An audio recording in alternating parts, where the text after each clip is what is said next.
Bueno, como en las últimas semanas, Guatemala ha sido noticia internacional. Hoy, 11 de diciembre, no es la excepción. Y amanecimos con un artículo del New York Times que habla acerca de cómo, a pesar de que Bernardo Arévalo ganó por una mayoría grande, no se sabe si va a lograr asumir o no. Y en esta entrevista, el presidente electo, Bernardo Arévalo, dice que los golpes de Estado ya no se dan como en el siglo XX, que era con tanques y bayonetas y demás, sino que se da por medio de diputados, abogados y otros legalismos que parecen dar una ilusión de continuidad en el orden constitucional, pero en realidad no. Y bueno, esto es Tangente Podcast y hoy queremos hablar acerca de estas armas que usan los golpistas, además de esta arma del huizachismo que pretende fingir que todo sigue siendo legal, pero no. Pero hay otras armas que ellos usan que son interesantes, que son armas psicológicas y armas religiosas. Y para eso hoy me acompañan Mercedes Bautista. Bienvenida, Mercedes. Ay, qué alegre estar con ustedes, qué alegre estar con Carlos y contigo, Lucy, y con la audiencia de Tangente Podcast. Así que muy contenta de compartir con este espacio. Gracias por venir, Mercedes. Y también Carlos Mendoza, a quien seguramente ya han visto en otros episodios de Tangente y que es investigador para Diálogos Guatemala. Y además es un humanista secular. Por eso lo he llamado hoy para el tema del componente religioso. Bienvenido, Carlos. Muchas gracias por la invitación, Lucy. Es un gusto estar aquí contigo y con Mercedes también. Y bueno, antes de entrar en materia también, pues recordarles, si están viendo o escuchando esto y todavía no se han suscrito, por favor, ahora es el momento de que le den presionar a ese botón de suscribir, para que puedan tener todo lo contenido que nosotros les traemos y también para que este contenido llegue a muchas personas más y otra gente se entere también de lo que nosotros les traemos. Y también para agradecer a nuestros patrocinadores, ¿verdad? Tenemos a San Miguel, que ellos tienen una promoción especial que es solo para los oyentes de Tangente Podcast. Ellos están llevando a cabo talleres de armado de muebles con melamina y nos dan un 50% de descuento a todas las personas que siguen a Tangente Podcast y mencionan este anuncio. Y pueden averiguar más llamando al 2268-0808. Y también a nuestro patrocinador Piedra Santa, que ellos están dando un 40% de descuento a todas las compras que se hacen con la aplicación Sigi. Esta es una aplicación que se descarga el celular y pueden hacer sus compras ahí. Y ya saben que Piedra Santa tiene sus diferentes tiendas en zona 10, en el edificio Géminis 10, y en zona 1, en la Quinta Calle y en la 11 Calle. Y bueno, habiendo hecho estos anuncios, entremos un poquito en materia. Estaba diciéndoles antes de decir los anunciantes que estos golpistas que están fraguando un golpe aquí en Guatemala no solo tienen pues esa herramienta de tener abogados extremadamente creativos que se inventan, digamos, recursos legales donde no hay, sino también tienen un componente que esto sí, yo creo que quizás sí tiene algunos ecos con los golpes de Estado del pasado, ¿verdad? Que son estas herramientas psicológicas o también que apelan mucho a la religiosidad, que suelen ser efectivas porque naturalmente pues ellos estarán conscientes que uno de los elementos que necesitan para poder triunfar es que la población deje de apoyar al presidente electo, ¿no? A la persona que se vería afectada por este golpe. Entonces quisiera empezar quizá por el tema religioso porque por lo menos a mí es el que más me ha impactado últimamente. Digamos, hace una semana el MP desde su cuenta oficial subió un video donde aparecía Consuelo Porras en un podio. Realmente el contexto no se define, pero está Consuelo Porras dando un discurso aparentemente a los colaboradores del Ministerio Público y ella dice cosas algo así como que compañeros no nos vamos a rendir porque no solo estamos siguiendo el mandato de ley, sino también el mandato del de ahí arriba, dice ella. Y luego ella dice algo así como para estos que Dios nos puso aquí. Y en la conferencia de prensa también el día viernes, no sé si se fijaron, pero Ángel Pineda, que es el secretario general, que fue quien dio esta conferencia de prensa espantosa, dijo algo como que esto es algo que él se debe a Dios y que lo hace porque solo se debe al pueblo de Guatemala y se debe a Dios. Y constantemente estas referencias hacia Dios. Entonces, a cualquiera de los dos les quería preguntar acerca de qué impresión les da o qué efecto piensan ustedes que tiene el hecho de esta constante referencia a Dios o a decir que están siguiendo un mandato de Dios. ¿Tienen ellos algún tipo de complejo mesiánico o cómo lo podemos entender mejor? Fíjate que cuando tú planteaste el tema, Lucy, la verdad es que a mí lo que vino a mi mente fue este tema de la antropología de la salud, de qué implica la antropología de la salud y esta cosmovisión entera de salud, enfermedad, sentido de vida, misión en la vida y presencia de la muerte o inminencia de la muerte, ¿no? Y es que hay que decirlo, ¿dónde está Consuelo Porras? Ajá. ¿Sí? ¿Y qué ha pasado este fin de semana? ¿Dónde está Consuelo Porras? Y ha habido una avalancha de rumores sobre su estado de salud.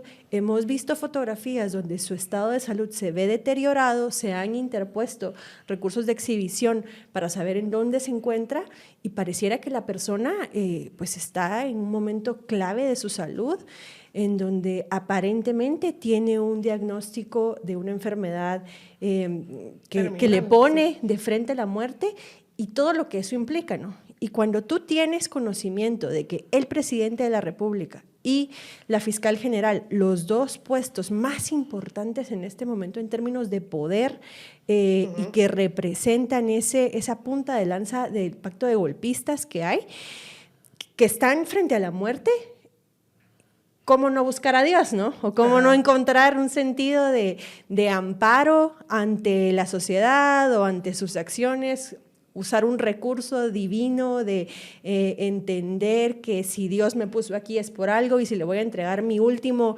respiro en términos de la misión que Dios me ha puesto, lo llevo a cabo, ¿verdad?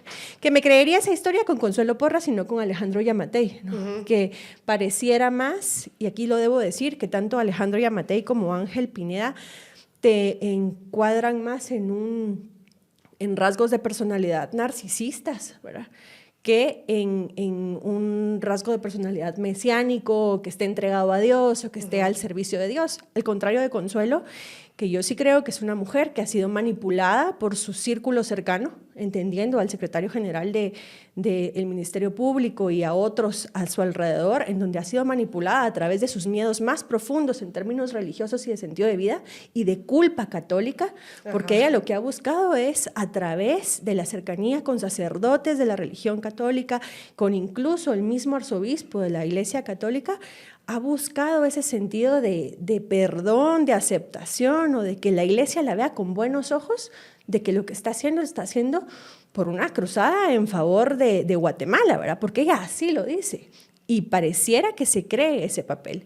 Entonces te diría yo que hay como varias vertientes y que una importante es plantearse cuál es el estado de salud de Consuelo Porras, porque eso te permite saber o te permite como hacer un análisis más profundo sobre si ella en su lecho de muerte o viendo a la muerte venir encuentra en la religiosidad un discurso que a nivel personal le resuelve y que a nivel coyuntural y social se usa como un mecanismo para aceptar lo que está haciendo el Ministerio Público. Y desde un punto de vista, digamos, de humanista secular, ¿cómo ves tú este uso de la religión dentro del poder o dentro del Estado en este caso? Sí, yo creo que en el caso de Consuelo Porras, si bien es cierto lo que menciona Mercedes, de que ahora mismo su situación de enfermedad podría estar acentuando cierta necesidad de la trascendencia y lo que tú decías de un sentido de misión en la vida, ¿verdad? Si bien eso es cierto, recordemos que el tema de la religión en Guatemala tiene antecedentes históricos a los cuales nos podemos ir muy atrás. Para no irnos tan atrás, ¿verdad? Recordemos la época de Efraín Ríos Montt, donde precisamente en un contexto autoritario de corte militar, como no había elecciones para dar legitimidad al régimen, se trataba de ganar legitimidad utilizando las creencias religiosas. De hecho, Ríos Montt tenía un proceso personal, ¿verdad?, de conversión. Había sido pastor o dirigente de una de estas iglesias pentecostales que en la época de los 80 estaba empezando a crecer en Guatemala. Y efectivamente, en el caso de Ríos Montt se ha estudiado bastante esa sensación de que él tenía una misión, ¿verdad? Y que él de alguna forma encarnaba cierto mesianismo, ¿verdad? Y entonces, cómo llegó al poder por un golpe de Estado, que lo llaman para que presida la presidencia, o más bien la jefatura de Estado, ¿verdad? Entonces, el caso Ríos Montt es un caso bastante reciente donde se busca legitimidad en la religión. Ahora, en la época democrática, pues como nuestra sociedad es bastante religiosa, en la actualidad, si vemos las estadísticas del Latinobarómetro, que es una de las mediciones que se hace cada año en la región, pues Guatemala tiene aproximadamente 41% de católicos, 41% de evangélicos, prácticamente es ahora el mismo porcentaje, y el restante, digamos, entre 18 y 15%, tenés otras creencias religiosas y también tenés ahí un creciente número de personas que no practican ninguna religión o que afirman no tener ninguna creencia. Entonces, Guatemala está empezando a configurarse como una sociedad plural en términos de creencias y no creencias, pero sigue siendo una sociedad predominantemente religiosa. Entonces, ya con democracia, como los candidatos siempre buscan distinguirse unos de otros, podemos ver también muchos ejemplos de candidatos que trataron de manipular el sentimiento religioso. A principios de la era democrática, el más sobresaliente fue Serrano Elías, porque también él venía, de hecho, del mismo círculo religioso de Ríos Montt. Él había sido presidente del Consejo de Estado el tiempo que Ríos Montt estuvo como jefe de Estado. Y entonces se creía en ese momento que podía generarse un voto evangélico, lo cual en los 90s todavía no eran tantos evangélicos. Ya en tiempos más recientes, y de hecho esa fue una de las razones por las cuales se creó la Asociación Guatemalteca de Humanistas Seculares, fue porque hubo personajes como Manuel Valdizón que llevaron a otro nivel la manipulación del sentimiento religioso en el proceso electoral. Si ustedes recuerdan, Manuel Valdizón abría y cerraba sus mitines en campaña con una oración y con la Constitución en un lado y con la Biblia en el otro. Entonces ahí fue donde pues varias personas nos unimos para hacer cierto activismo de la importancia de mantener la separación entre iglesia y Estado, entre religión y política, porque eso pues afecta, si se transgrede esa división, afecta las libertades de todos, ¿verdad? Porque entonces desde el Estado se puede imponer ciertas creencias. Tal vez después podemos profundizar en eso, pero al punto al que voy es que yo creo que en este contexto los golpistas, esa coalición autoritaria o autocrática, lo que está haciendo es recurrir a su caja de herramientas para ganar algún tipo de legitimidad, ¿verdad? Entonces, si se dieron cuenta en la campaña, hubo muchos pastores, sobre todas las grandes iglesias neopentecostales, y especialmente una de ellas, donde el pastor directamente atacaba a Bernardo Arévalo y al movimiento Semilla. Y también se sumaron algunos otros discursos de pastores que desde el culto, ¿verdad?, estaban llamando a que no votaran por determinado candidato, que en este caso es el candidato que pasó a segunda vuelta y ganó las elecciones. Entonces, se utilizó mucho el tema de la religión en estas elecciones y yo creo que están tratando de reactivar aquello que haya podido quedar de duda en algunos electores. Seguramente quienes creyeron en esas ideas, ¿verdad?, de que el movimiento Semilla o sus candidatos representaban el satanismo puro. Sí, la corrupción de los valores cristianos occidentales, pues seguramente no votaron por esos candidatos y candidatas, pero efectivamente, como decía Lucy en la introducción, más del 60% de las personas que fueron a votar en la segunda vuelta decidieron que sí, que Bernardo era la persona ideal para gobernar este país.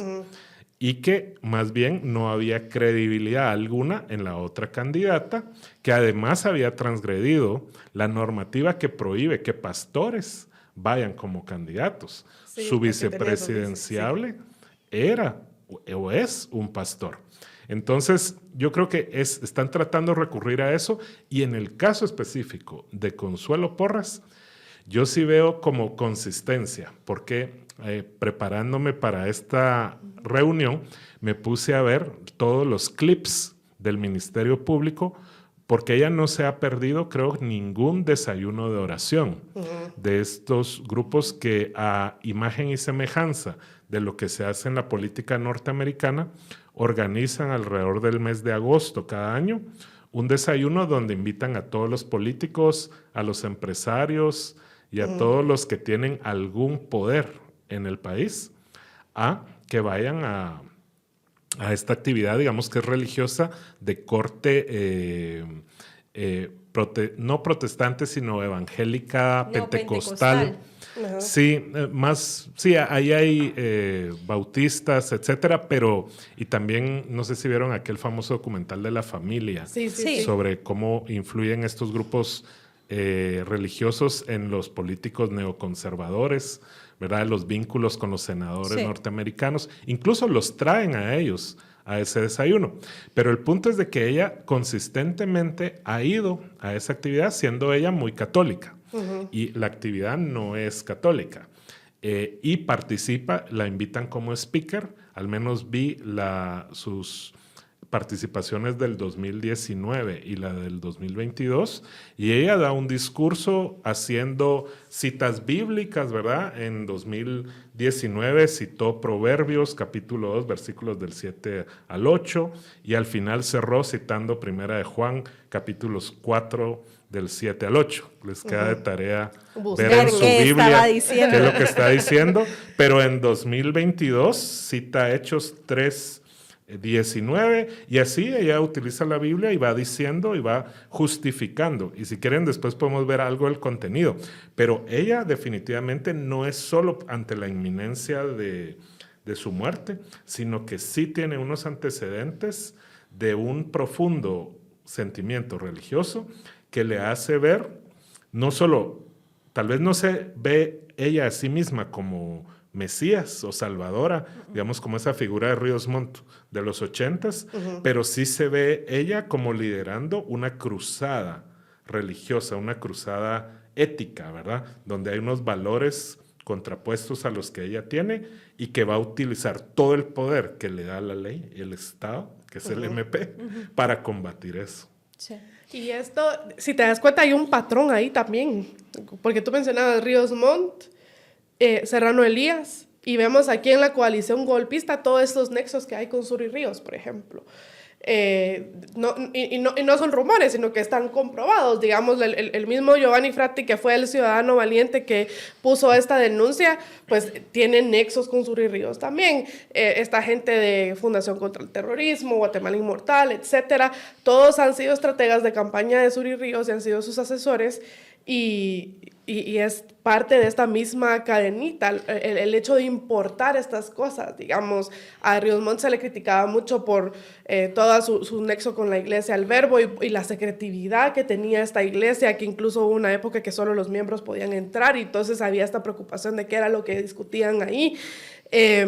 Y luego vemos este desayuno de la oración, que es también importado de Estados Unidos, de estos grupos de derecha, neoconservador, mucho de la figura de Donald Trump, etc. Entonces, ¿cómo van importando estos ideales de otras latitudes, digamos? Y es algo que ya hemos visto en el pasado, como tú bien decías, ¿no? Es parte de su cajita de herramientas que ya han intentado antes y que ahora están dándole pues un nuevo giro. Pero la verdad es que en esa caja de herramientas que menciona Carlos, de la que estoy de acuerdo, yo no veo en este momento cómo el acudir a la religiosidad o al discurso sobre el mandato divino de lo que debo o no debo de hacer con la ley, o tergiversando la ley en contra de los ciudadanos, pueda tener éxito, ¿sí? Y algo que poco hemos reflexionado en espacios como este, o al menos yo he tenido poca oportunidad de observar discusión sobre el tema que voy a plantear, es que si bien es cierto que la coalición golpista se reorganizó en términos prácticos y pragmáticos en el momento en el que Bernardo Arévalo gana la segunda vuelta, poco hemos hablado del golpe a la moral tan grande que vivió esa coalición cuando se dio cuenta que la población guatemalteca, por muy católica, por muy, ahora se me fue la palabra, pero tal vez me ayudan, cuando recibimos, no, bueno, por muy católica, por muy conservadora, por muy clientelar que ha sido la política en el país, de todas maneras gana Bernardo Arévalo con toda la campaña de desinformación que había sobre los valores progresistas y el miedo que se infundó alrededor de los valores progresistas, gana. Y gana con un porcentaje que no se puede negar. Sí. O sea, no hay forma de que haya habido fraude electoral. Y en ese momento lo que se dan cuenta es todo lo que habíamos venido construyendo, toda la plata que se invirtió en términos de clientelismo político y todos los discursos religiosos que hubo no sirvieron, porque la población le dio la espalda a ese discurso. O sea, no vale en este momento que Dios me dijo o que lo estamos haciendo en nombre de Dios, porque la gente ya se dio cuenta de que están desnudos y que ante su desnudez lo que toca es cambiar el esquema de lo que viene para Guatemala en términos políticos.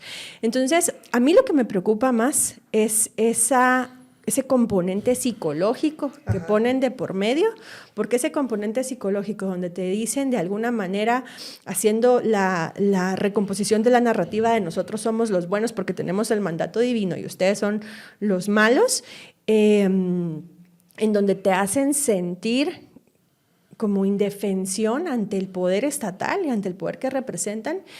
Y por eso es que al principio de mi intervención hablaba de estos rasgos narcisistas, ¿verdad? A mí me impresionó mucho ver una fotografía del Ministerio Público, de una de las oficinas del Ministerio Público en el departamento de Izabal, creo que fue en Puerto Barrios, en donde un árbol navideño tiene la figura de este personaje Darth Vader, ¿no? Ajá.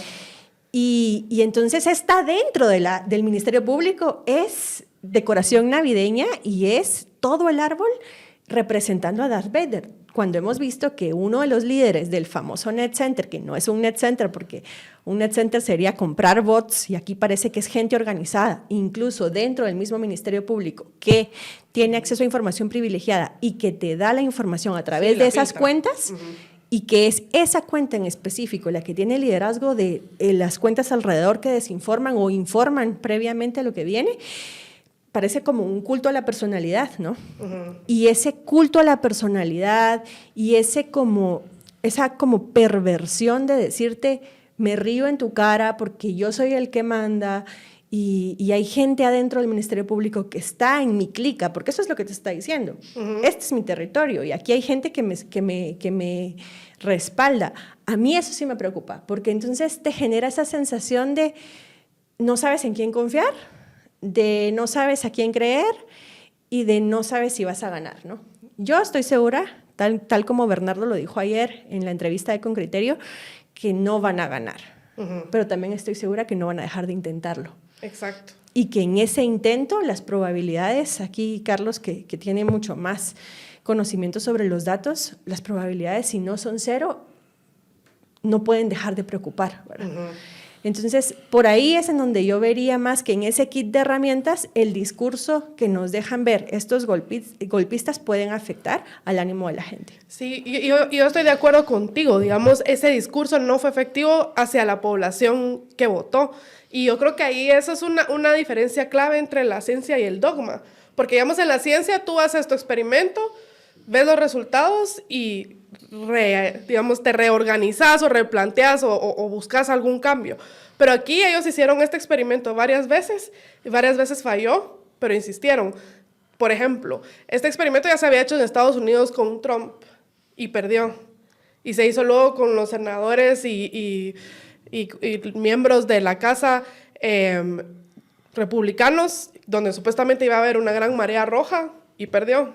Y luego este experimento se hizo con Suri Ríos y perdió. Y luego se volvió a reformular con Sandra Torres, que la hicieron muy conservadora, religiosa, cruzada, mesiánica, no sé cuál de los dos términos iría ahí. y de nuevo perdió. Pero es porque ellos están no están en una mentalidad científica como, esto está fallando, reformulemos, sino es como decir, nosotros tenemos un mandato de Dios, ¿no? Entonces es un dogma de creerse en la fe, según ellos, ¿no? Que ellos están haciendo una obra divina. Y yo creo que este discurso, más que para el votante, es para sus mismos aliados, digamos, como para que no desfallezcan su misma Fundación contra el Terrorismo, Guatemala Inmortal y demás viejitas que tienen pues ahí engañadas, ¿no?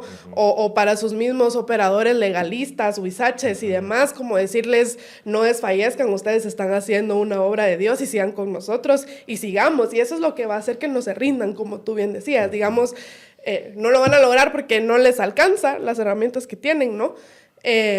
Pero van a seguirlo intentando porque creen que ese es su mandato y porque siguen ciegos en esa fe, o al menos así es como yo lo veo. Y sí coincido contigo que este narcisismo y este culto a la personalidad es súper peligroso porque encima de todo, pues como tú bien decías, ¿no? Esta es una persona que desinforma y demás y que está...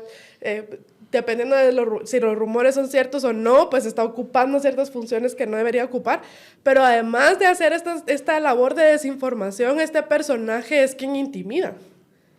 Este personaje es el que se dedica a... Tú me dirás si es tortura psicológica o no. Que sí, claro, es tortura psicológica. O sea, ¿verdad? Ese seguimiento que le hicieron que le hacen constantemente a Samuel Pérez, porque es la figura del movimiento Semilla que más persecución tiene en términos digitales. Y después a Marcela Blanco. Es que Marcela Blanco es una ciudadana, es una joven menor de 25 años. Es una ciudadana común que no tiene y no ha ejercido ningún cargo político, no tiene que rendirle cuentas a Guatemala de ninguna forma y tiene una persecución digital increíble. O sea, cuando tú ves el Net Center, a quienes persiguen es a Samuel, a Marcela, a Bernardo en algún momento, a periodistas, a periodistas y a activistas. Pero son como 3 o 5 perfiles los que persiguen como de manera sistemática, ¿no? Entonces, la sensación de te persiguen hoy a ti, pero me pueden perseguir a mí mañana, claro que existe a través de esos mecanismos, ¿verdad? Y ahí es en donde ese culto a la personalidad no es solo, no es poca alarma, ¿verdad? Porque ¿qué es lo que hay ahí detrás? Hay también...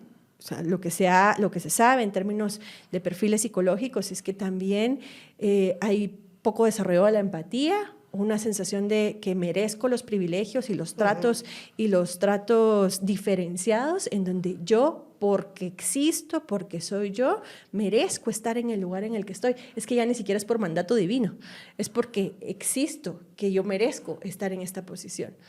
O sea, está como embriagado de poder, digamos. Sí. 3 ideas que quiero decir antes que se me olviden. No, sí. La primera, sobre lo importante que mencionó Mercedes respecto a que no les funcionó durante la campaña y durante las elecciones utilizar esa caja de herramientas, ¿verdad?, de manipular las creencias religiosas. Una hipótesis que yo tengo es precisamente la participación de los jóvenes. Todavía no tenemos las estadísticas demográficas de quiénes fueron a votar y quiénes no, pero ya nos lo anticipaban un poco las encuestas previas a la segunda vuelta. Por ejemplo, la de Fundación Libertad y Desarrollo claramente manifestaba que los jóvenes iban a votar mayoritariamente por Bernardo, ¿verdad? Entonces, hicimos también un análisis post-electoral viendo la edad promedio de cada mesa. Y efectivamente, donde las mesas tienen una edad promedio menor, hay mucho más porcentaje de votos a favor de Bernardo. Es una forma indirecta porque en Guatemala no hay encuestas al salir de la urna, ¿verdad?, donde te preguntan por quién votó. Eso no está permitido. Entonces, y no hay encuestas de opinión pública post que sepamos o que nos ayuden a determinar eso. Pero la importancia de que sabemos que hubo un gran voto juvenil a favor de Semilla y Bernardo es porque precisamente en las encuestas de opinión como Latinobarómetro, donde te preguntan tu creencia religiosa, son los jóvenes, donde se puede llegar hasta un 25%, si no mal recuerdo, donde hay menos personas creyentes. O sea, en general está subiendo a un 15% de la población de no creyentes, pero cuando lo desagregas por edad, los jóvenes tienden a ser menos religiosos que sus papás o sus abuelos. Entonces, ahí un poco porque no pega, es un cambio demográfico y sociológico. El otro tema que quería mencionar es que lo usan, o sea, tratan de persistir. Estoy de acuerdo con Lucy de que para cohesionar a su grupo, ¿verdad? Porque al final ese discurso te permite mantener el nosotros versus los otros, ¿verdad? Que es parte de por qué hay que separar política de violencia de religión, porque eso genera violencia. Cuando tú tenés a los otros y nosotros, eso genera conflictos y eventualmente puede generar violencia. Pero yo creo que también lo están usando por una cuestión claramente ideológica, y es que todo el tema de la democracia, el Estado de Derecho, ¿verdad? Incluso el tema de la República, todas esas son creencias, es parte de un etos secular, ¿sí? De la modernidad. Y eso es lo que estamos debatiendo, o sea, que Guatemala continúe siendo una democracia republicana donde prevalece el Estado de Derecho. Pero ellos lo que quieren es llevarnos a la premodernidad, ¿verdad? Ellos quisieran realmente que esto fuera una teocracia, ¿verdad? Donde el que mandara fuera el sacerdote supremo. Entonces, sí están, como no tienen la legitimidad que da la democracia, están buscando la legitimidad que dan las creencias religiosas y contraponen realmente la modernidad contra la premodernidad. Y lo último, que es a mí lo que más me llama la atención, que eso sí lo veo yo como una cuestión psicológica, que cada vez que leo comunicados del MP, me impresiona, y es que ellos creen que con decir algo se hace la realidad. Como que fuera un hechizo. Fíjate que eso es parte de la psicología de masas, y es parte incluso de lo que le funcionó al nazismo, ¿verdad? Cómo jugar con cómo jugar con la verdad. Y a ver, si tú insistes en un postulado, ese postulado se hace verdad porque ha sido consistente. Entonces se hace verdad para ellos, ¿verdad? Para quien lo dice. Entonces hay imposibilidad de contraargumentar, porque cuando tú ves las comunicaciones del Ministerio Público, es que no niegan, no hay una negación de lo que se les acusa.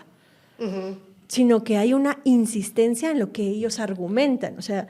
Que dicen que está bien. Que está bien, entonces no es una negación de no es cierto, nosotros no somos así, es nosotros lo estamos haciendo así porque así es y así se hace. Entonces lo que te hacen es devolverte con una pared el argumento para dejarte sin posibilidades de generar conversación. Sí. Es una herramienta que genera violencia porque te deja sin una vía para discutir y para enfrentar el problema. Entonces, esa persistencia es parte de lo que se usa en la psicología de masas para manipulación de las masas. O sea, eso sí está como evaluado y visto, y que responde al miedo que sienten de la inminencia de perder, claro, responde al miedo, pero es una herramienta que van a seguir usando, es que la van a usar hasta el final. Es como generar una versión oficial, digamos, como en 1984, en esta novela, exacto, donde había este Ministerio de la Verdad, y entonces supuestamente se borraba toda la historia y todas las otras versiones, y entonces el Ministerio de la Verdad te daba tu supuesta verdad oficial, algo así que quizá piensan ellos, como tú bien dices, ¿no? Publican algo y porque se publicó ya es como que si fuera lo que se les ha olvidado es que en este momento que escuchándote, Carlos, pensaba, ¿verdad? A esta gente ha estado tan endémica entre ellos mismos y tan encargada de robar y de hacer del Estado un botín, que se les ha olvidado conocer a su electorado. Se les olvidó por completo a quienes están gobernando, desconocen a la población, porque si no saben que la mayoría de la gente que iba a ir a votar eran jóvenes, si no saben que los jóvenes cada vez se alejan más de las creencias religiosas, es que no conocen a la gente. Y no hay nada más peligroso que no conocer a quién estás gobernando. Aunque yo tengo una hipótesis, y es que sí conocían al electorado y por eso se opusieron a que los jóvenes pudieran ir a votar. Porque recordemos que 65% de los jóvenes de 18 a 25 años no pudieron ejercer su derecho al voto. Hay un montón de obstáculos, ¿verdad? Legales, culturales, pero básicamente el Tribunal Supremo Electoral no hizo el mínimo esfuerzo para que ese padrón se renovara con la población joven. Prácticamente quedó la misma estructura demográfica que hace 4 años, que hace 8 años, que es ese grupo más joven, 15% del padrón, cuando demográficamente tiene que estar arriba de 25%. Entonces, yo creo que sí le tenían miedo al voto joven, pero eventualmente se fue logrando de junio a marzo, cuando cerró el padrón, se empadronaron un poco más de 500,000 de jóvenes en ese rango de edad. Y yo creo que posiblemente cuando veamos las estadísticas demográficas, ellos y ellas hicieron la diferencia, pero yo sí creo que hubo una omisión, fíjate. Además, desde sociedad civil intentamos colaborar con soluciones para que se acelerara el empadronamiento de jóvenes, y lo que hubo de parte del Tribunal Supremo Electoral en ese momento fue, digamos, como un rechazo a dejarse ayudar o decir, no, así está, esto es culpa de los jóvenes en todo caso, que ellos no se vienen a... Que son apáticos y etcétera. Todo ese discurso adultocéntrico, más los temas institucionales, ¿verdad? O sea, sí hay un problema en el hecho de que los jóvenes tengan que hacer ese trámite adicional y que no sea al revés, ¿verdad? Que todos sean automáticamente empadronados al sacar su DPI por primera vez, y que en todo caso, para respetar la Constitución y la libertad de los individuos, si no se quieren empadronar, hagan un trámite para salirse del padrón, pero no al revés, porque ese es el obstáculo. Entonces, puede ser que sí sepan, o sea, los consultores que ellos contratan porque tienen mucho dinero, son gente profesional que se basa en estadísticas. Entonces, yo creo que ahí hubo ese tema, pero sí tal vez el tema de que creen de que la creencia religiosa es tan íntima que va a generar algunos mecanismos ahí psicológicos, pero la verdad es que, como dijo Bernardo en una entrevista aquí mismo con Daniel Herring, ¿verdad? La sociedad ya cambió. Sí. Y el resultado electoral es un reflejo de ese cambio sociológico, ¿verdad? Ya la gente sí tiene creencias, puede ser que vaya a la iglesia, vaya al culto, etcétera, pero también entiende la importancia de la política. Habría que ver los rasgos identitarios de la sociedad, ¿sabes? Y y a qué nivel ahora te define la religión. Porque, no sé, cuando tú le preguntas, y es un ejercicio que en la clínica me permito hacer, ¿verdad? Cuando preguntas quién es la persona y ves personas mayores de 50 años, generalmente se presentan como soy fulanita, soy mujer y soy católica. O sea, la religión te la presentan en los primeros rasgos o en los primeros adjetivos que usan para describirse. Pero una persona joven no hace ese argumento, o no te dice esa característica. Un joven te dice a qué se dedica, qué hace y qué quiere hacer con su vida. Mira. Más como su proyección a futuro. Es que yo me quiero ir de Guate, es que yo quiero tener una empresa, es que eso te lo dicen.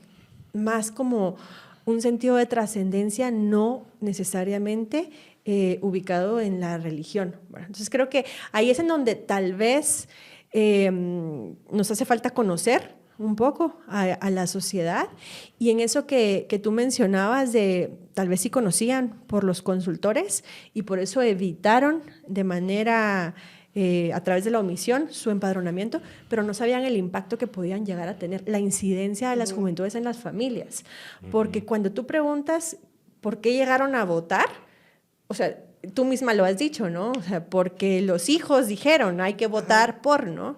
O porque aprendí de mis hijos adolescentes o jóvenes adultos y ellos me invitaron a votar por este partido.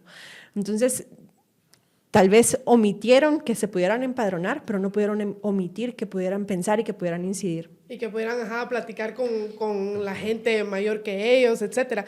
Y yo creo que sí hay, quizá hay un poquito de conocimiento del perfil, etc. Pero también yo creo que el mismo culto a la personalidad, el mismo tema religioso y demás, les da una falsa ilusión de control, como de pensar como... Bueno, aquí yo puedo ser arbitrario, ¿no? Aquí yo tengo mucho poder, aquí yo puedo mandar, yo puedo decretar la verdad con un comunicado que publico. Y entonces esa misma embriaguez de ensimismamiento, de poder, no les permite ver más allá, como el error de no ver el poder que tenía TikTok o la mala utilización que tuvieron estos candidatos del TikTok versus el que hizo Semilla, ¿verdad? Veíamos unos TikToks, por ejemplo, de Suri Ríos, extremadamente producidos, como muy perfectos, digamos, que no es nada que ver con cómo funciona esa red social, que es muy genuina, muy orgánica, muy imperfecta y demás, que sí fue como lo usó Semilla, digamos, y que si uno ve en esas encuestas y en esas estadísticas, coincide mucho digamos, el boom que tuvo el TikTok de Semilla con el aumento de votos que tuvo al final en la primera vuelta. Entonces creo que también mucho esa embriaguez de poder les ciega de ver ciertas cosas que deberían de tomar en cuenta para cambiar su estrategia, porque se creen como que muy en lo correcto. Y hablando de embriaguez, si usted se va a embriagar en estas épocas Guadalupe Reyes empieza mañana. Aproveche también de ir a abastecerse de Party Smart para estas épocas. Ya saben, lo pueden encontrar en Super 24, farmacias y supermercados. Y sí, cuídense de su hígado primero y evítese las molestias de la resaca del día siguiente si desea. Muchos convivios. Sí. Yo quiero retomar eso que estabas diciendo con una pregunta para Carlos, porque me quedé intrigada con, bueno, están embriagados de poder y están ahí en lo que tú dices, pero ¿cómo justifican ese decreto de la verdad y cómo justifican sus actuaciones? Entonces, me gustaría saber qué fue lo que descubriste en ese análisis que hiciste de las citaciones que hace, de las citas que hace Consuelo Porras, y sabiendo lo que te pusiste a hacer para este programa, saber si has escuchado, si te has fijado en qué momento Yamatei dejó de decir Dios bendiga a Guatemala al final de sus intervenciones, ¿no? Pues en la última que escuché lo dijo. Volvió a decir, que fue en el supuesto cierre del proceso de transición. Ajá. Yo pensé que no lo iba a decir, tenía esa intuición porque no lo había escuchado mucho, Ajá. pero sí lo dijo al final. Entonces no sé, pero es una buena observación. En el caso de Consuelo Porras, yo analicé, no fue un análisis muy exhaustivo, fue solo escuchar lo que había dicho y anotar algunas cosas que me llamaron la atención. En 2019, junto a Jimmy Morales, en el desayuno, dijo dos cosas muy importantes que tienen que ver con esta idea de mesianismo, porque dijo, para mí es un privilegio ser canal de comunicación de su palabra. O sea, ella como mediadora de la palabra de Dios hacia los que estaban ahí. Y eso lo dijo al inicio de la intervención y lo dijo al final. Volvió a decir canal de su palabra, ¿verdad? Para ella era un privilegio estar en ese evento porque en ese evento ella podía transmitir la palabra de Dios. Luego hace pues este par de citas que mencioné antes, pero cualquier persona, seamos o no creyentes, digamos, no podemos estar en desacuerdo con las afirmaciones que ella hizo. Hizo afirmaciones sobre la importancia de servir a los demás y de obrar el bien. Okay. Y después, la importancia de que hombres y mujeres seamos justos con los demás. O sea, creo que esos son valores universales que uno no necesita ser cristiano o de otra creencia para estar de acuerdo con eso. Entonces, pero sí ella se reafirma como darse ese halo, ¿verdad? De justicia, de persona buena y que además puede ser canal de comunicación de Dios. Eso fue 2019. En la otra que escuché, que fue de 2022, ya en contexto de pandemia, empieza diciendo, y aquí sí hay un cambio interesante, de que Jesús es nuestro máximo líder. ¿Verdad? Ahí sí transgredió esa separación entre iglesia y Estado, ¿verdad? Entre política y religión. Porque ella, como funcionaria pública, se debe a la Constitución Política de la República de Guatemala, no, digamos, a su creencia personal. Entonces, ahí sí fue un resbalón muy obvio donde se transgrede esto, porque ella no está ahí invitada como miembro de su congregación.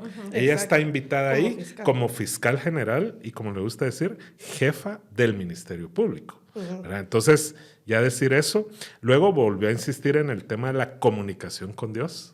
O sea, ella se comunica directamente con Él y que por medio de la oración se descubre el plan de Dios para nosotros. Entonces, esos son rasgos, aquí estamos hablando de 2022, ¿verdad? Donde tú puedes ver, yo tengo la razón porque yo me comunico con Dios. Exacto. Y Él me dice qué es lo que tengo que hacer. Y yo soy la que tiene canal directo con Él. Entonces, ¿para qué sirve en una república los pesos y contrapesos, verdad? No. Sí. La Corte de Constitucionalidad, la Corte Suprema de Justicia, los órganos de Contraloría. Se vuelve infalible, incuestionable, digamos. Si tú te comunicas directo con el mero, no hay quien te cuestione. ¿Quién te va a cuestionar? Y luego, solo para terminar, sí habló de que somos instrumentos vivos de Dios. Otra vez, la idea de que ella está ejerciendo una misión. Y al final el cierre es algo también con lo que uno no puede estar en desacuerdo, porque hizo una cita aquí del Nuevo Testamento donde habla del amor y el respeto, y después dice el MP, entonces, cultura de servicio, respeto a derechos humanos, legalidad, acceso a la justicia, ¿verdad? Cuestiones que ella quería mostrar a ese público de los avances, pues según su criterio, que ha tenido el Ministerio Público, pero parte a partir pues de esos dos valores que también son universales, que es el amor y el respeto. Eso no es necesariamente monopolio de una religión o creencia, y a partir de eso dice, pues entonces en el MP incluso tenemos un sistema de integridad institucional, dijo, donde tenemos valores éticos, y eso, el Estado es importante que tenga su propio etos, ¿verdad? Claro, o sea, generalmente hay códigos de ética en cada institución pública, ¿verdad? Que no necesariamente son religiosos, pero sí tienen que ver con el respeto, el servicio, la honestidad. Entonces ella dice que eso garantiza en el MP esa integridad, pero luego vuelve a decir que todo esto obedece a un líder superior, que es Dios. Y que hay un mandato divino, que es el clip que tú nos enviaste, ¿verdad? Y que Dios es quien nos tiene aquí. Entonces, hay una consistencia entre esta intervención del 2022 y esta más reciente del 2023. Ahí es en donde yo te digo que a mí me gustaría como conocer a través del periodismo de investigación o de mayor información con datos, quién es su círculo más cercano, ¿sí? Porque yo sí veo que es una mujer que parece aislada de la sociedad, porque entiendo que es una mujer que no tiene redes sociales, que no se entera de lo que pasa en redes sociales, que aparentemente ha sido resguardada del rechazo popular de alguna forma, porque la verdad es que salir a comer sería imposible en este momento para ella, ¿verdad? Y qué narrativa le han contado esas personas que en teoría son encargadas de vincularla con lo que pasa en sociedad. ¿Y quiénes son esas personas? Y incluso quién es su consejero espiritual, ¿no? ¿Quién está ahí de cerca, ¿verdad? Claro que en términos religiosos uno no puede ni discutir ni pensar en cuestionarlo, porque es la vida privada de la fiscal. Sin embargo, en estos momentos, ese círculo privado o ese círculo más cercano, claro que tiene una influencia en ella. Y como tú dijiste, se ha visto en su narrativa sobre lo que cree que está haciendo, lo que cree que está cumpliendo. Y aquí entra otra cuestión, ¿verdad? Si Consuelo Porras está en definitiva en una etapa terminal de una enfermedad, es deber de los ciudadanos, es necesidad de la ciudadanía saberlo, es vida privada, cómo se media ese momento cuando estamos en una situación en Guatemala en donde no podemos permitirnos que cualquier otra persona usurpe funciones de la Fiscalía General en un momento tan álgido para la coyuntura, ¿no? Sí, sobre todo por las acciones que ellos mismos han llevado a cabo, digamos. Y yo creo que, como tú bien decías, la ciudadanía tiene derecho a saber cuál es su condición de salud, dónde está, y en caso de que ocurra algo fatal, quién va a tomar esa función y sobre todo por el tipo de investigaciones a las que se le va a priorizar y demás. Yo te quería preguntar algo hace rato acerca de estos lapsus.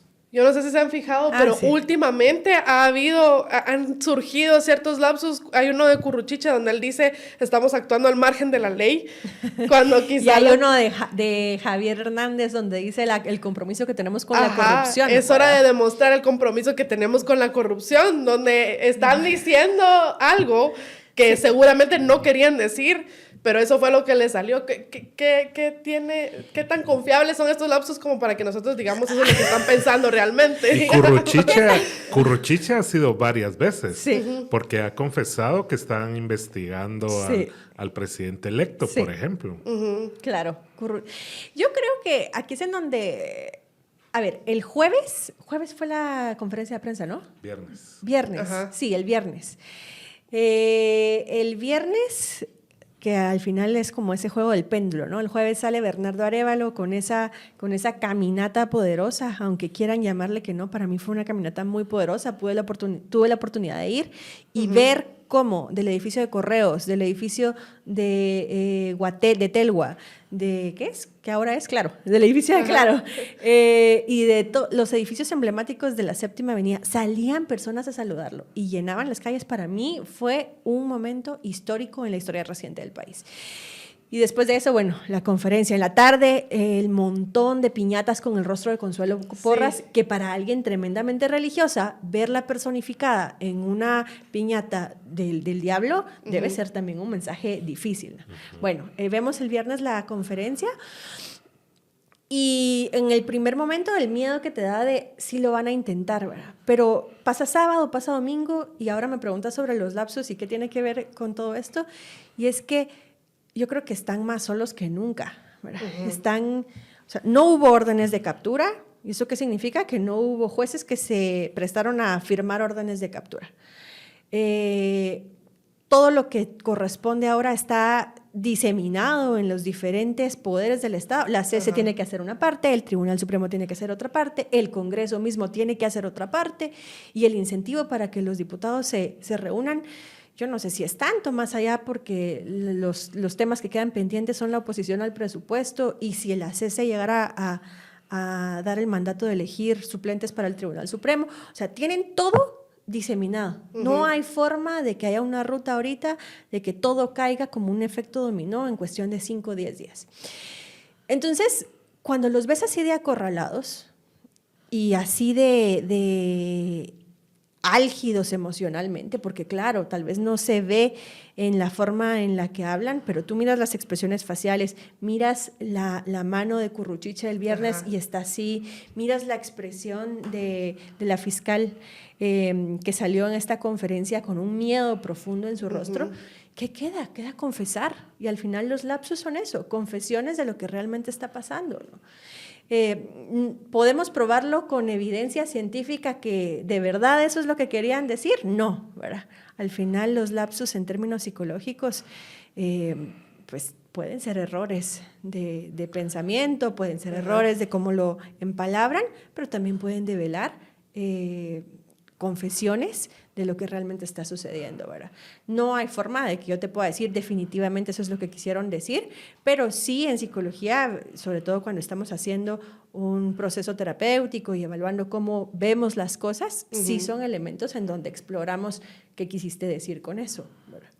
Sí, sí. Y a mí me llamó muchísimo la atención eso por la frecuencia en que se han dado, porque usualmente, pues de vez en cuando hay algún lapsus ahí divertido con el que uno se entretiene, pero últimamente ha sido una frecuencia notable. Yo no quisiera cerrar el programa sin hablar de los antídotos, porque digamos, para este mesianismo y estas cruzadas religiosas donde las personas piensan que tienen como cierta autoridad divina, pues el antídoto es el Estado laico, ¿no?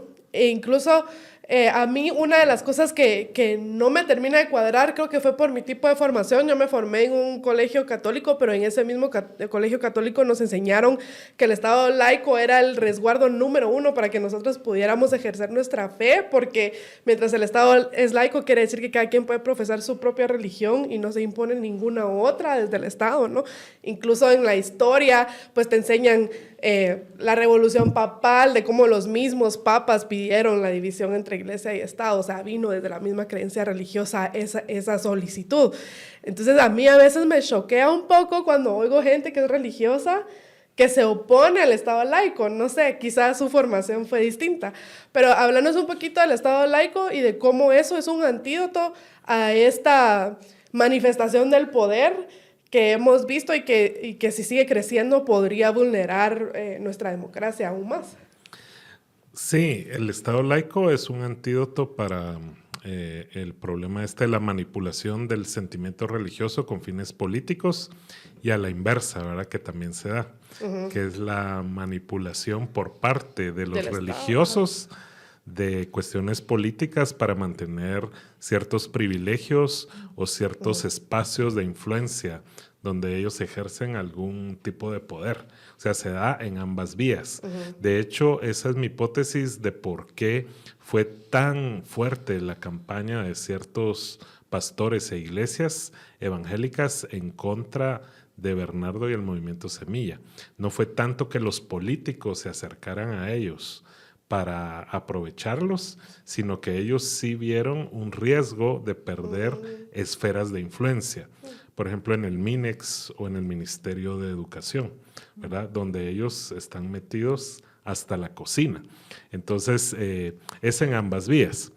Claro, el Estado laico es un entramado institucional, ¿verdad? No es solo una palabra, no es solamente un ideal, sino que se refleja institucionalmente en esa separación, que sobre todo lo que pretende es lo que Lucy explicaba, o sea, la libertad de conciencia, la libertad de pensamiento y de expresarlo, ¿verdad? Sin que tengas que ser sometida a censura previa, ¿verdad? O que te persigan por tus creencias o no creencias, si son distintas a las del grupo dominante, ¿verdad? Que ahí creo que es donde viene la explicación de por qué gente muy religiosa no le apuesta al Estado laico, porque se ven desde una posición donde ellas son la mayoría, el grupo que ostenta el poder. Entonces, generalmente son las minorías religiosas las que ven la importancia del Estado laico,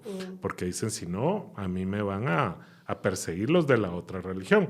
Que ese es el contexto europeo en el que se dio, ¿verdad? Donde los príncipes protestantes y los reyes católicos pues estuvieron matando durante muchas décadas y miles de muertos por quien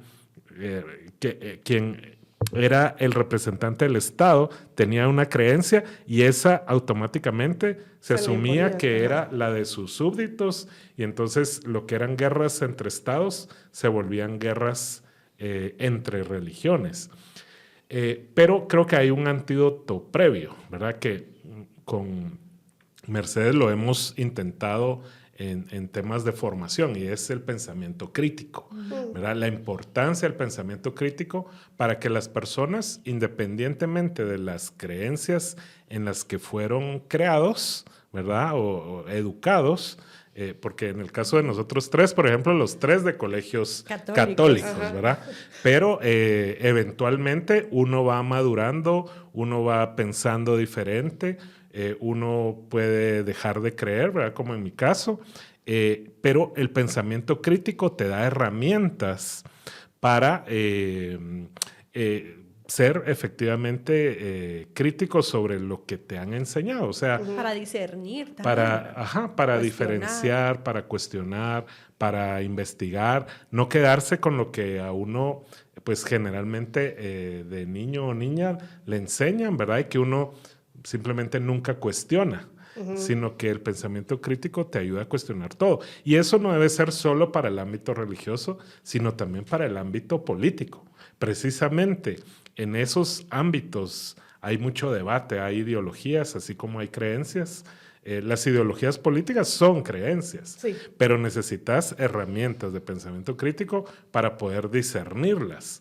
Entonces, eso nos hace falta mucho en Guatemala, porque el sistema educativo es de memoria, ¿verdad? Y lo que te examinan es si repetiste lo que dijo el profesor o la maestra, ¿verdad? Y así va tu puntuación. No te premian si tú sos capaz de criticar eso que te enseñaron. Exacto. Y argumentarlo con evidencia científica. Te castigan si lo haces. Sí, te castigan si cuestionas la autoridad, por ejemplo, ¿verdad? Son argumentos de autoridad, y por eso también parte del ethos de este movimiento humanista secular es el tema de la evidencia, ¿verdad? Del paradigma científico, porque las herramientas que te da el método científico te ayudan, ¿verdad?, a cuestionar con fundamento muchos de lo que en las creencias religiosas pues son dogmas, ¿verdad? Sí. Y que son dogmas que cuando uno revisa la historia de todas estas creencias son de sociedades agrarias, ¿verdad? No del siglo pasado, no del milenio pasado, ¿verdad? Son creencias religiosas que vienen de hace unos 5,000 años por lo menos. Pero todo esto que llamamos sentimiento religioso probablemente fue evolucionando al mismo tiempo que el lenguaje, sí, ¿verdad? Y el lenguaje, por lo menos hace unos 50,000 años, ¿verdad? En la especie, no sé, 100,000 años, 50,000 años, y ni siquiera existía la idea de Dios en esos momentos. Lo que te dicen es que era un sentido de trascendencia con los ancestros, ¿verdad? Después se fue sofisticando la creencia religiosa cuando nos sedentarizamos y nos volvimos sociedades más complejas y nos estratificamos y nos dividimos el trabajo. Entonces ahí surge la élite, ¿verdad? Sacerdotal, claro, y con cuestiones muy pragmáticas para coordinar, resolver problemas de acción colectiva, cuando hay que ir a sembrar, cuando hay que ir a hacer la cosecha. Pero entonces este estamento de los sacerdotes se dan cuenta que tienen mucho poder, y es un poder sobre todo ideológico, que tiene que ver con qué cree la gente, ¿verdad? Para coordinar a la gente. Y después ya vienen todas estas ideas de los dioses, las deidades, y eventualmente el concepto del monoteísmo, que en realidad es muy reciente, que sí, son estas grandes religiones que hay en la actualidad. Yo lo voy a decir un poco más práctico, porque la verdad es que, ¿qué es lo que he reflexionado sobre el tema en los últimos días? A mí mi mamá, porque así le decía a su mamá, y así le decía a su mamá, me decía, en la mesa de religión y de política no se habla. Y yo creo que lo que tenemos que hacer como sociedad es que en la mesa sí se habla de política, y sí se habla de religión, sí se habla de creencias, porque al final ese sentido de trascendencia para usted es sembrar un árbol, para otro es escribir un libro, para otro es tener un hijo, como dice la frase, y para otro es ir a la Virgen de Guadalupe mañana y rezar un rosario. Y está bien, el sentido de trascendencia nos une como humanos. Hay que discutir de esto. Hay que hablar del tema sin miedo, y hablar del tema también en cuanto a el beneficio y el bien común de la sociedad. ¿Qué es lo mejor para nosotros? La separación de poderes para que podamos ejercer nuestras creencias de manera libre, de manera profunda y libre, o que en cualquier momento venga una persona completamente opuesta a nuestras creencias a mandar y a querer regir nuestra vida privada y pública a través de esas creencias, ¿no? Eso por un lado, y por otro la tarea titánica que tiene el gobierno de Arévalo en cuestión de formación, y la tarea que tiene en cuanto a ese deber con las juventudes, ¿no? Yo sí creo que si hay una misión en el gobierno de Arévalo ahora, que no se va a poder todo seguramente. O sea, Guatemala necesita una transformación profunda del Estado que con 4 años no alcanza, pero ni 2 centímetros para hacerla. Es que el Ministerio de Educación, claro que necesita hacer una transformación educativa en donde la educación sea mucho más desde el pensamiento crítico, pero también donde se le devuelva a los jóvenes la oportunidad de formarse políticamente, porque venimos en un país en donde en los últimos 80 años o se ha negado la formación política, o se ha criminalizado la formación política, o se ha dogmatizado la formación política. Entonces, procurar que la ciudadanía en general, pero sobre todo las juventudes, tengan acceso a formación política laica, basada en evidencia, con apertura a la diversidad de corrientes ideológicas, es claro que tarea del Estado. Así que por ahí veo. Y yo quiero, varias veces mencionaste la palabra humanos y seres humanos, y yo creo que es bien importante recordarle, porque naturalmente, o sea, es normal sentir miedo y sentir esa alarma. O sea, realmente yo ese viernes recibí una cantidad, ahí sí que mi hija que estudió ciencias políticas, ¿va? Explíqueme qué está pasando. Una cantidad de mensajes y muchos como con esta angustia de ¿qué hacemos? ¿Qué hacemos? ¿Qué hacemos? ¿No? Porque es natural sentir esa alarma, esa incertidumbre, ese miedo. Pero yo creo que es bien importante recordar que al fin y al cabo esta coalición golpista son seres humanos. O sea, así como tú decías, somos humanos. O sea, son humanos también. Ellos no son todopoderosos, no son dioses, no son infalibles, no son, o sea, si se cortan, sangran, pues son humanos como ustedes, como yo, y no se les debe ningún respeto extra, ninguna pleitesía, ninguna consideración especial, etcétera. Ellos tienen exactamente las mismas falencias que cualquier otro ser humano, los mismos derechos, las mismas obligaciones y demás. Y por eso hay que tratar de desinflar ese monstruo, ¿no? Porque a veces ellos son como esas ranas que se inflan y que hacen ver como el enemigo poderoso y demás.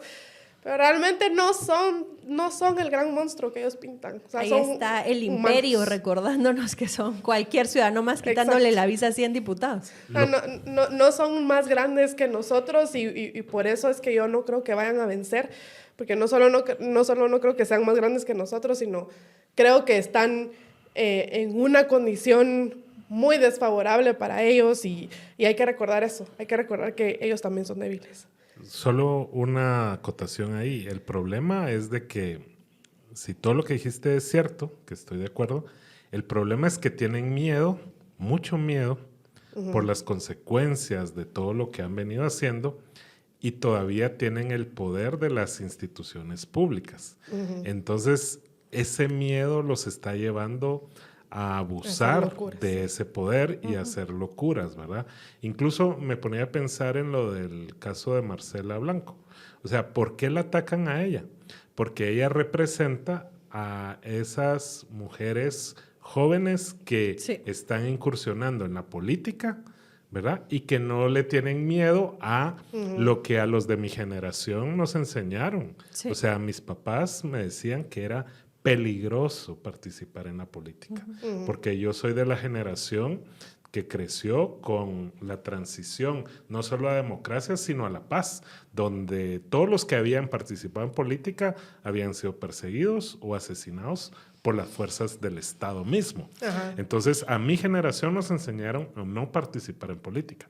Marcela Blanco representa la nueva generación que no es solo por redes sociales, sino porque realmente ya vienen con un chip diferente donde sí hay que participar en política y no hay que tener miedo. Entonces lo que quisieron fue mandar un mensaje para que tengan miedo. Ahora, el antídoto, diría Lucy, ¿cuál es? Yo sí creo que debemos como retomar un momento clave de la campaña donde yo lo vi en redes sociales, pero lo sentí. O sea, cuando realmente empezó como a darse un contagio de esperanza. La esperanza. ¿Verdad? Sí. Entonces, la esperanza es lo que puede contrarrestar ese miedo de los que ahorita tienen el poder. Entonces, necesitamos un influjo de esperanza de aquí al 14 de enero para poder llegar nosotros también con un poco de paz mental. Porque efectivamente sabemos que no van a ganar, pero como dice Mercedes, lo van a seguir intentando. Entonces vamos a seguir con los nervios de punta de aquí al 14 o vamos a nosotros lanzar un mensaje de esperanza para que colectivamente terminemos de apagar esos intentos. Sí, y definitivamente esto que decías, ¿verdad? Ya es hora de reapropiarnos la política, porque si bien antes había este temor y esta criminalización que tú mencionabas, esta prohibición, este tabú, pues al fin y al cabo, si Guatemala es una república, república viene de res pública, cosa pública, es de todos. Y al final toca reapropiarse eso, y no solo digamos, el sector público sea un sector de los valientes que se atreven o los que no tienen nada que perder aunque los criminalicen, sino que todos nos apropiemos de lo que es nuestro. Y bueno, nos quedamos sin tiempo, pero le agradezco a ambos por la conversación. A mí me gustó mucho platicar con ustedes. Gracias por el espacio. Igualmente, gracias. Y espero que a la audiencia también le haya gustado la conversación. Esperamos leer sus mensajes. A mí siempre me encanta leer los comentarios que nos dejan en las diferentes redes sociales. Y si aún no nos sigue en redes, hágalo. Y muchas gracias por permitirnos acompañarles en su casa o en el carro, en el tráfico. Nos vemos en un siguiente episodio de Tangente Podcast. Gracias.